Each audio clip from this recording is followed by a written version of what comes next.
dahil natalsik na. Lumayo ako ng kaunti. Natalsik na siya. So sa mga nakakaalam o sa hindi pa nakakaalam, hindi po talaga ako nagluluto. Hanggang init lang po tayo ng ulam.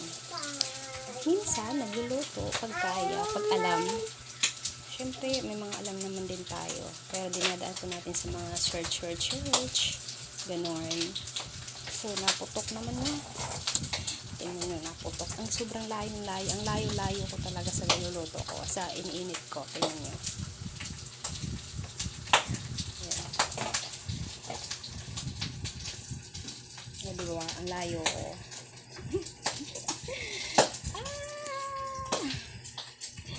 Diba? Ang layo ko. So, ayun. Thank you for watching, guys.